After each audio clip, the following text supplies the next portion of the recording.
And another episode of Sales Saturday. Today is going to be one of the most remarkable conversations you've heard of or had in a long time. It's called the $1 Billion Code. To the HPLS podcast. Live, relevant, and high performance information, conversations, and education weekly.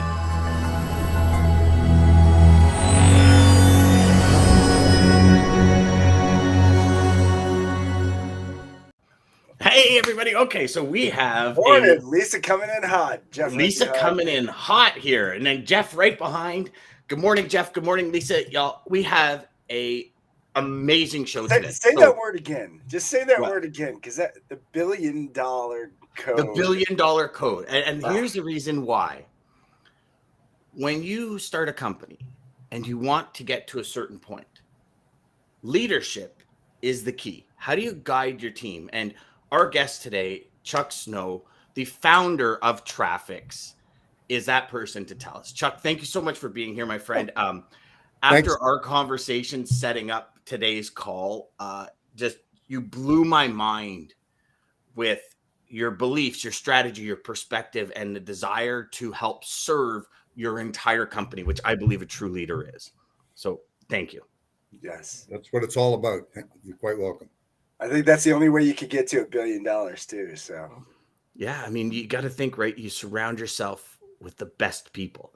And Chuck, you know, as we get in, why don't you, if you can, I mean, I know there's a lot to the story, but if you can explain kind of the humble roots of Traffix, how you started, and just kind of give us a quick story to get to this point, and then we'll take this story from there. Yeah, way back, I got a taste of the trucking industry back in 1974. Most of you weren't even alive then, 48 years ago. And for my 21st birthday, one of my buddies rented me a tractor, a cab over diesel sleeper tractor, and we went trucking for a day. And it just that was your 21st birthday present from him? Yes. So gone are the days where like he'd rent you a Ferrari and you go like 200K down the highway. Yeah. You know, this is a different world, okay, in 1970. I love it though. And there's a long story to that too. But anyways, about 3 weeks later, a buddy of mine and I rented a tractor and a trailer, and that really cemented it. It was, pardon my language on air, it was a little bit of a shit show at one point, but it all worked out. And I was hooked. Okay. I was just hooked. And then I went out to figure out what I wanted to do. I knew I wanted to be in the trucking business. Of course, nobody would hire me because I didn't have any experience. And back in 1974, if you didn't have an uncle or a brother that was connected in those days, it was fairly common for people to work in a unionized environment. This is pre-deregulation. Mm-hmm. And what happened was, if you didn't have any relatives in the Teamsters Union or that were in the trucking industry, you didn't get in. It was, because they were good jobs. And finally, I realized that this wasn't going to work. And I found a truck for sale, a 1966 F model Mack cabover with a job. And the job was running into the U.S., which in those days they called with a gypsy company.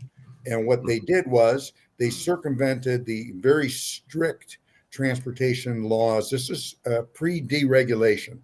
So how it worked then, just to give our listeners a little bit of an idea, you had a license, licensed carriers had a license either for a commodity or for a route. And they would have a license to haul, or they may have a license for both. So they would have a license to haul waffles from, let's say, Simcoe, Ontario to Montreal, but they wouldn't have a license to haul anything back. So there were a lot of empty miles. Wow. And what we could do is we would rent the truck or lease the truck to the customer directly and just do what we wanted to do. And it didn't take long. I just figured this out, what was going on. I thought, this is an incredible business. This allows us to have all the rights in the world without any cost. I love this. So I just took to it like a duck takes to water. and did that for a while. And then I had some problems with the truck, and I sold it within about 9 months or so. But I stayed active in it. And then I was, for a while, I was getting loads. My family had been in the plant and flower business since 1917. So I saw an opportunity. It just all happened at the same time, where people were crazy for tropical plants in around 1975.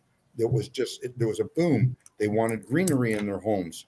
And I figured out that I could get loads to go to California or to Florida, rent a truck, rent a trailer, which wasn't that expensive, get a load to go down there, and then buy a load of plants and bring them back. And then I realized I was wholesaling them at first, but they weren't going that quickly. And then I realized that if I did discount retail, I would sell a lot more. The more plants I sold, faster I'd get down to Florida for another trip. So I started doing that, and that worked out really well for a year. And then all of a sudden, the Canadian dollar, which had been stronger than the US dollar by about 5%, took a hit and became 20% weaker. And that kind of blew my business plan to smithereens. Couldn't do it anymore. So I spent a miserable year managing the family flower and plant shop, and was not a happy camper, and decided I got to get back into trucking. So what I did was I did this business plan, and knew my numbers inside out, because if you're going to start a business, you better have a business plan.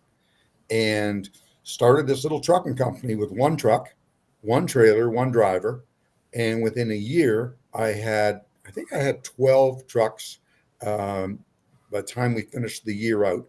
That's good growth. Yeah.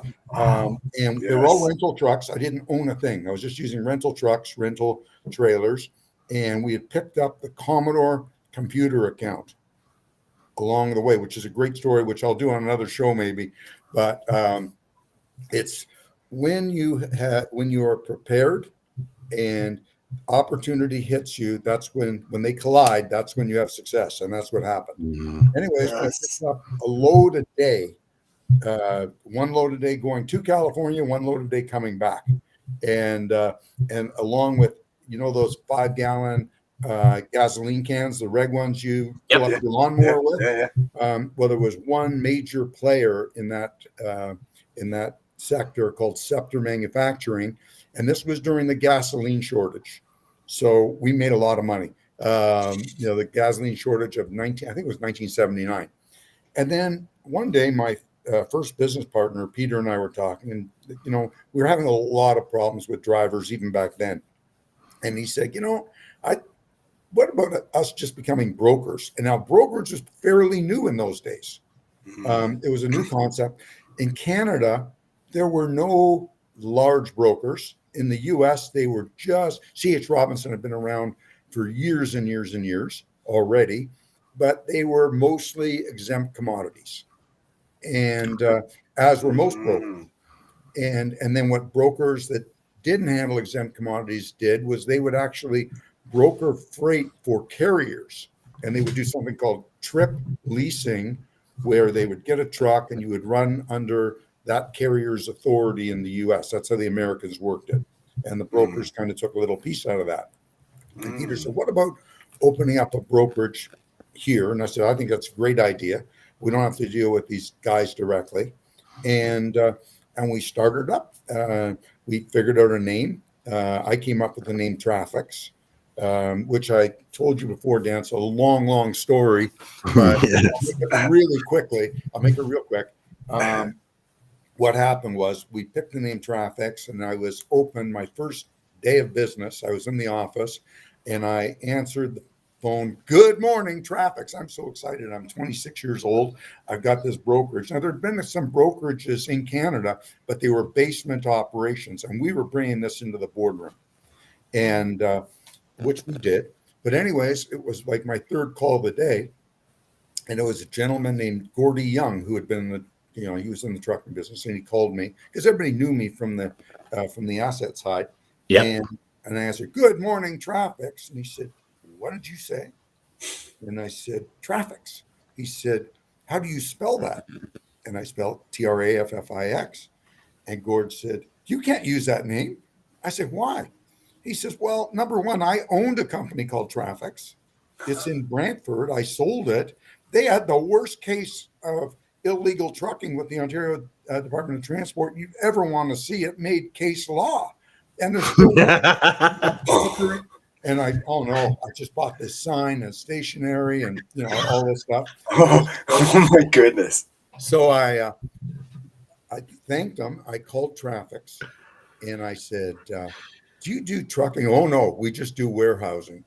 And good, we don't do any warehousing. So you know what? We just kind of left it. Now I did hear from them about 3 years later. I got a cease and desist letter and we worked it out. And I said, listen, we don't work in the Brantford area. We do no warehousing. And at that point, the owners were older people and they said, just go do what you want to do. And they let us go. But we did have a long and colorful battle of our own with the Ontario Department of Transport, which morphed into the Ontario Ministry of Transportation and Communication, and then became, I think, Ontario Ministry of Transport. And we got into real battles that took us all the way to the Supreme Court of Canada. And wow. We spent, including my former business partner's time, we spent over $1 million. This is in the 80s, fighting this because we felt that we could legally offer this service to shippers and to carriers, because our whole thing at the time was, our focus was to bridge those empty miles. There were small carriers. Now, some of them were licensed and some of them were leasers. Okay. And when a lot of these leasers had their own customers that were shipping out of New York or New Jersey or California, but they needed freight to go down there. Mm-hmm. And we were that sales force. So this just took off. And we didn't have a lot of competition because it was an illegal business and we had to fight our way through. And then we went to the Supreme Court and we lost. And then the lawyer called me and he said, we lost our decision. And I said, well, don't worry about it. I said, I need you to appeal it. And he said, you can't appeal a Supreme Court decision. And I said, yes, you can. And he said, well, how do you know about law? That I don't think so. And this guy was a master of law, a graduate of Harvard. He said, how do you appeal a Supreme Court decision? And I said, have you ever heard of a place called The Hague? He said, are you crazy? The World Court? I said, Mel, I don't need to win. I just need time. And he said, no, I got a better idea. How about we just go to another small court with another case in Ontario? It'll cost you a lot less money. So we did, and we actually won. And second opinion. Sometimes it just takes a second opinion. You got it. And as soon as that happened, now you got to remember, this was by probably around 1985, 86, somewhere around there. And deregulation was coming here. It had already happened in the U.S. in 1980. Yeah. And it was coming here very quickly because of, if you remember, Brian Mulroney brought in the free trade agreement. Mm-hmm. And under the free trade agreement, there was something in there called, a clause in there called the Freedom to Move Act, which meant that they had to deregulate trucking. So it was going to happen. So you were just buying time. Exactly. So you didn't get shut down in order for it to happen. And then now you're operating legally. Got it. So then what happened? You don't know what's, sometimes you can't see around corners. And what happened to us then was, all of a sudden, we went to this court, and it was somewhere around London, and judge threw it out in our favor. We won. Shortly after that, just about 3-4 days later, I got a call from the Minister of Transport, actually Deputy Minister. And his first question was, have you gone to the press yet? And I said, no, not yet. And he said, good, don't. Come in here and bring your lawyers. So we went to their office, which was at Keele and 401. And we met with them. And they said, how much have you spent fighting us? And I said, well, including everybody's time, well over $1 million. And the deputy minister looked at me and he said, that's nothing compared to what we've spent fighting you. He said, listen, we have to make ourselves look good. Here's what we're going to do. We will never bother you again. We will sign an agreement, but you have to plead guilty to some charges. So I said, I'll tell you what, the highest fine you could have was $5,000. I said, one ticket, $5,000 for conviction. He goes, no. How about we do 10 for 500? The optics are better. So we did. And they never charged us again. However, 6 months later, the law was changed and deregulation happened. And when deregulation happened, it was pretty horrible for the regulated trucking industry. 95% of them went broke overnight. Really? Yes, because they had borrowed money to buy authority. And now all of a sudden, this debt load they were carrying for this license, you couldn't blow your nose with. So the bankers were calling the loans. These great rates they were getting, $6 a mile, $8 a mile, craziness, because they were the only show in that town that could ship to Montreal. They owned that. All of a sudden, the local farmer that was hauling grain with his truck 3 months a year, he went out and he bought himself a $2,000 or $3,000 used trailer, and he took the loads for $2 a mile until somebody went and took it for $1 a mile, and it just happened really quickly. So what happened then was, and then the Americans came in because deregulation happened. And the Americans, this was the last bastion of great rates, was Ontario. And that didn't take long for, and I will name them. I don't think there's anything, the JB Hunts, the Schneiders, the Werners, Poole out of Evergreen, Alabama, who's now gone or was bought out. All these companies came in, and they desecrated the market. And I'll never forget, we had this board, because this is before computers. We had this giant board with orders, and by Friday, Monday's orders hadn't been moved yet because we couldn't get any trucks. It was just so. There's been like these issues ever since the beginning. Yeah. Yeah. See, And we had to work our way out of it. It just keeps going It's a cycle. around and around. It's all cycles. It's all a cycle. Yeah. Wow. So Chuck, here, that is all. So first things first. Yeah, perseverance, stickability.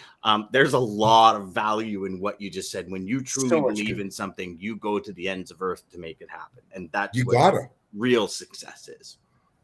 Right? You have that journey. You have to believe in what you're doing. Yes. Yes. And did you ever, when you were setting this up and when you were pushing through all of this? Because I've got a big belief on the end user, right? Whether it be the customer, whether it be colleagues, whether it be students, the end user needs you to be at your best. Did you ever have that mentality where, like, as we grow this company, the people that come into this company, the people that really want to succeed in life, we got to be our best now so they have a chance to come here? 100%. Yeah. Okay. 100%. You've got to be. If you're not, you're never going to attract or keep good people. And your strength is your people. Yes. So you've always got to be, number one, you've got to be on top of your game. Okay. Number two, you've got to be accountable. You've got to be approachable. You cannot be running a business from some sort of an ivory tower where people can't contact you. Yes. People need to be able to reach you on your cell, because that's what they sign up for. Yep. They want, as you and I discussed, you have people in an organization that are leaders, and then you have people in an organization that need to be led. And if you're not, and they're good people, and they do a lot of phenomenal things, but they want to be led. Yes. And if you're not there to lead them, they're going to get lost. You're not doing your company any favors, and you're certainly not doing them any favors. You know, it's That's what, interesting. David Long once said, David Long is a good friend of mine, wrote a great book, Built to Lead, lives in South Carolina. And he said, you know, Dan, in a typical company, there's like 6 to 7 donkeys for every 3 Clydesdales. And he says, and the problem is when you don't really lead from the top and guide people to become the best versions of themselves. Because everybody starts out in this world, and he said that everybody wants to succeed. Because I don't believe anyone wakes up and says, I can't wait to be half mediocre today. It's just we allow things to get in our way to block us intermittently, which good point. over time leads to a brick wall. And he says, imagine if you had 8 Clydesdales pulling 2 donkeys. And as those donkeys look up, and he says, I want to be the Clydesdales. And then you have 9, and then you have 10. He goes, and then your business skyrockets. So how true. did you when you got, and especially, you know, now to the beginning to now, did you always look for Clydesdales, or did you bring people in and say, we can help them become Clydesdales? We always look for Clydesdales. What were certain qualities you looked for in pulling that person up to the next level? And then, you know what, when you realize you had somebody on board that had none of those qualities, you didn't keep them. If there was sometimes there is a place in an organization for those mules. There'll be some tasks, but they're not usually happy. Okay. Yes. And you're always looking for the best, and the best in people. And sometimes you see somebody, it happens all the time, where you see somebody that is behaving like a mule, but they're actually a Clydesdale. Yeah. You know, they're a thoroughbred Clydesdale. Nobody's ever given them the opportunity. They haven't peeled or back they just the don't layers. believe in themselves enough. Well, that happens too, but that happens because they don't believe in themselves, because nobody's ever given them the opportunity. Yes. Yeah. And when you give them the opportunity to succeed and to grow, they do. I've watched it so many times where, you know, somebody is better than they think they are. And you spend some time and some energy developing that person. And they sometimes, you know what, you can't make a silk purse out of a sow's ear, but a lot of times you can get those people to really come to life when you show them some attention and you just give them the encouragement and the tools to do their job. Yeah. I love that you said that. Oh my goodness. Yeah, that is. So one thing that really stood out when you and I had our conversation was, even when Traffix hit $1 billion in sales, the Chuck Snow that started the company, that believed in all of this, remained the same Chuck Snow. 100%. And to me, that is like, because, you know, there's something to be said when you hit that big beat, right? You know, there's, most companies are like, as soon as they hit $1 billion, it's like, we get a private jet, we get this, we get that, we get this. And you didn't, and you stayed loyal to the original strategy, which was help people, always be available. You need somebody for a sales call, a meeting, I'm in, let's go. Which to me is absolutely remarkable. And it's the essence of a true leader, a true guide for your team.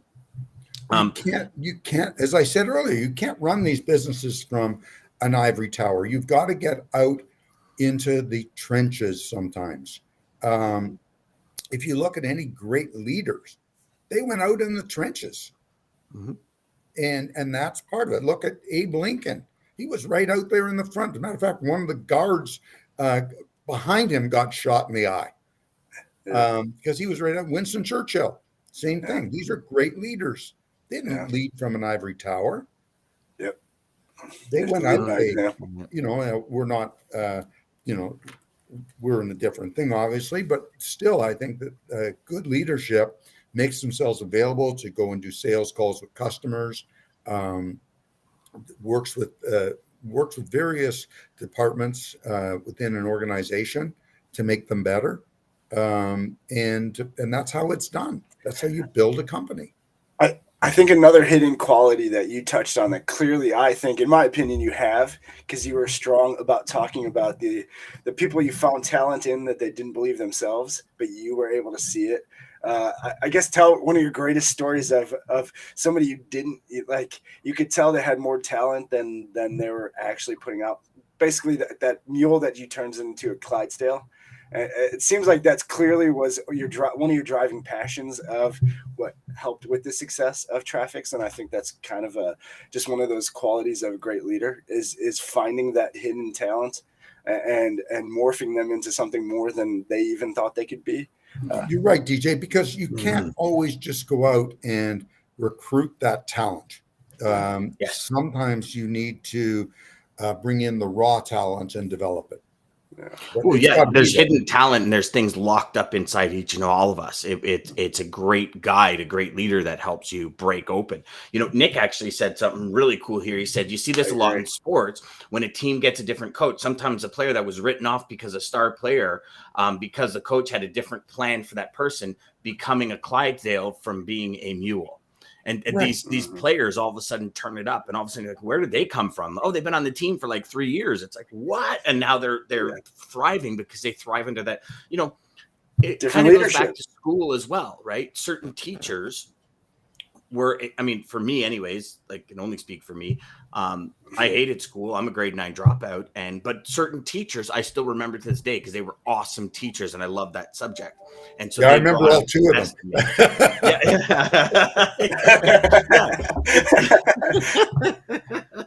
But it's the individual that helps pull you through the education, the learning, and all of that. Right. Yes. And when you are given the responsibility of leadership, you should never take that lightly.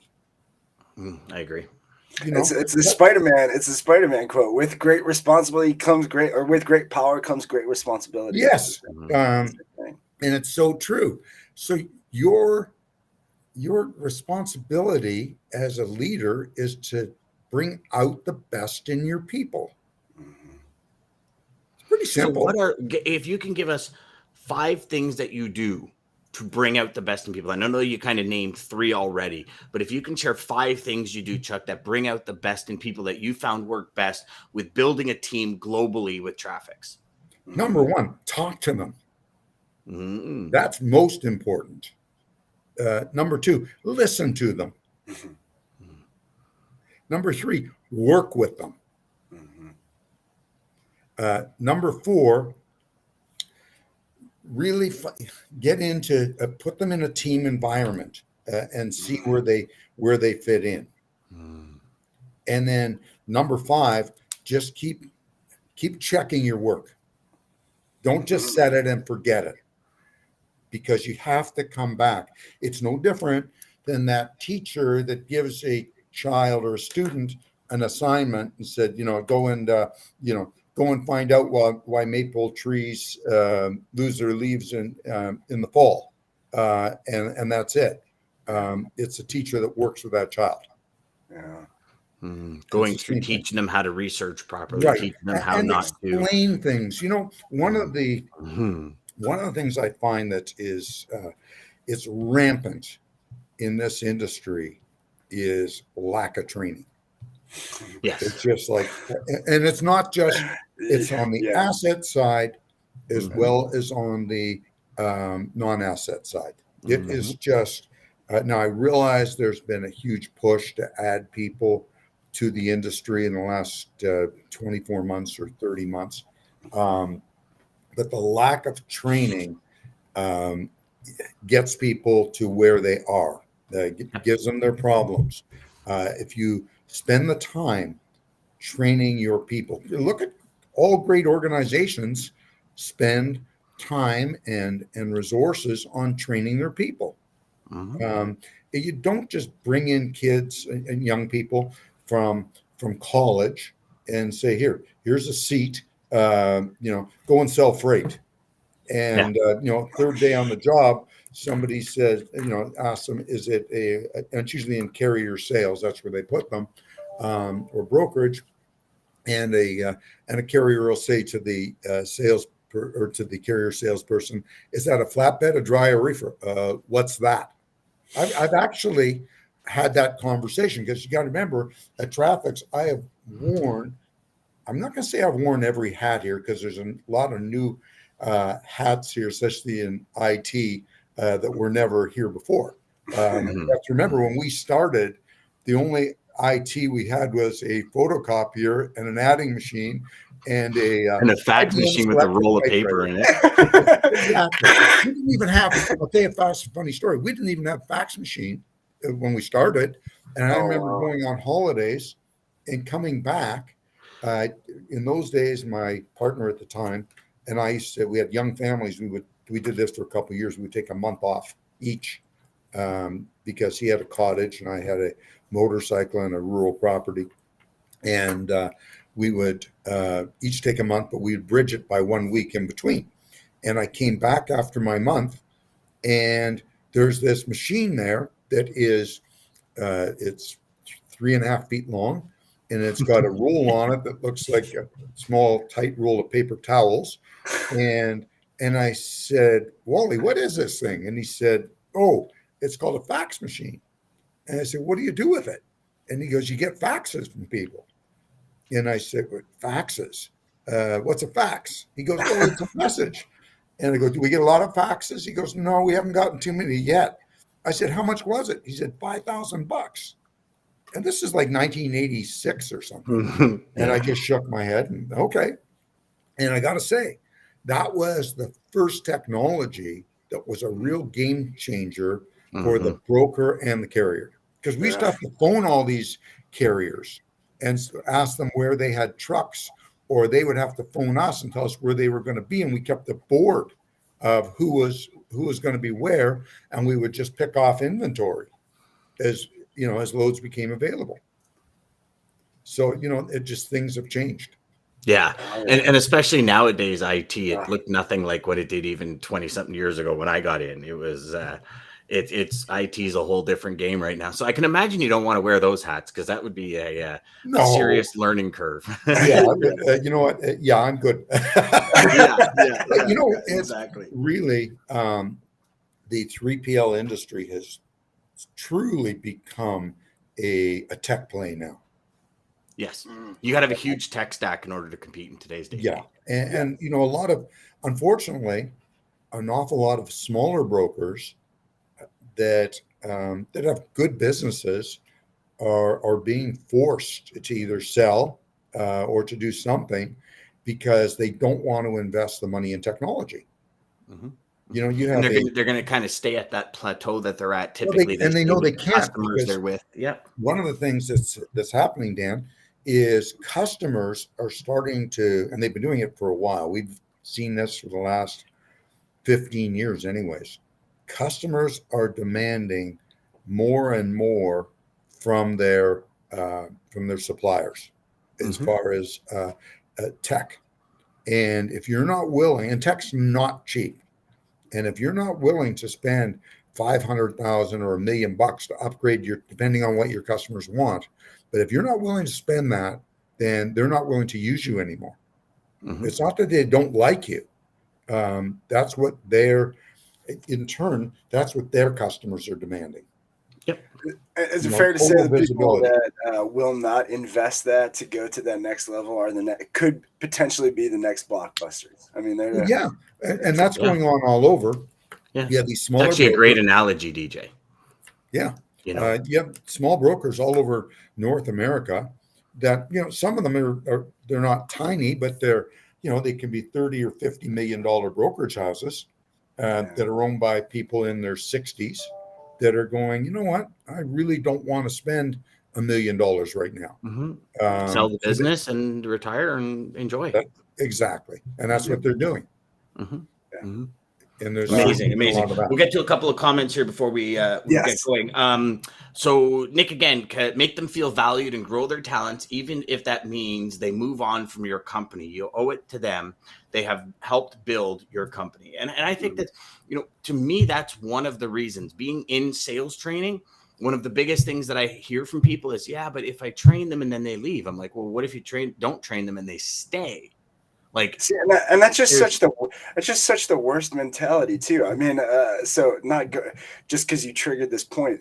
It takes what it takes. The Trevor Millard book, and neutral thinking. His big thing is um, is not. It's not overreacting and staying there. But he was with Nick Saban. Everybody knows Nick Saban, coach of Alabama, amazing team. But Nick Saban's mentality was, let's not train the mules. Going back to the mules Clydesdale, what if I just make my Clydesdale even better?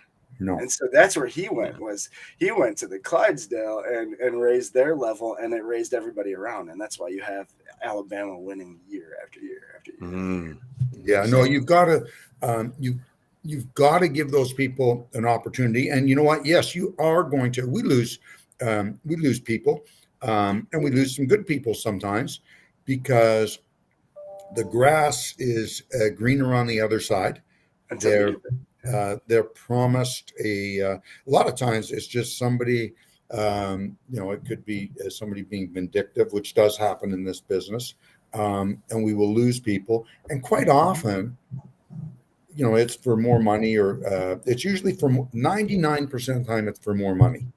And then they find and it's usually more money right up at the front, like a signing bonus. What I've noticed is a signing bonus or Big something. time. They're like, well, I'm living out of my means as it is now, so that signing bonus would really do me well because I kind of got myself in trouble. And then all of a sudden, it's everything's promised. Of course, everything's promised. But what's actually delivered is another story most of the time. More often, you know what? I'm not going to say it always happens, but quite often we will lose people, and then they will try to come back. Yes. And we have made exceptions through the through the years, but we, as a rule, we're the same company they left, and they're usually the same people that left, and it's just not good. And it's best usually if they move on. Sometimes you do make exceptions. Yeah, for sure. And we've actually had some great people leave to go into other industries. Mm-hmm. And then they found out that they had a real passion for this.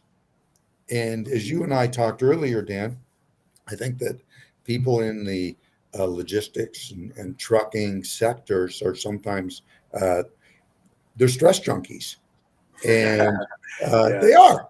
And you get, it goes from boredom to terror in a heartbeat all day long. And they love it. And then they go into something that's very mundane, and they go, what's missing from my life? I'm really miserable here. Yeah, maybe I'm making a few dollars more, and I'm not working as hard, but God, this is awful work. I'm not doing this. This isn't what I thought I was signing up for. And then all of a sudden you end up getting a phone call saying, you know what? Real estate isn't what I thought it was. Because it's a totally different thing. And you do get calls too from people that keep in touch, and they go, you know what? This was a much better thing. I feel a lot better. I didn't not everybody loves the stress. Okay. There are some people that can't take it. And we found when we were hiring a lot of students at one point, we were recruiting from colleges and universities, and the majority of them, what we did find was we were a great training ground. And then what would happen is our competition would come, and these people weren't fully trained, but our competition didn't know that. And you could only pay them so much because they weren't trained. Yes. So the competition picked them off thinking, oh my God, I'm getting a trained Clydesdale here. And they got a Clydesdale, and they found out that this wasn't a Clydesdale. It was a Clydesdale with one broken foot or something. There's a wonderful sales book, and I forget the name of the author. And I took a one-night course, and actually, I had him on our Rates and Lanes podcast one night, and he wrote a book called Sales Dogs. Sales Dogs. Yes. Sales Dogs. I've never heard of that one. Well, this individual that wrote the book, he's a great guy. And he came from the trucking industry. And he built, I think they were hauling a lot of air freight out of the out of LAX, if I'm not mistaken.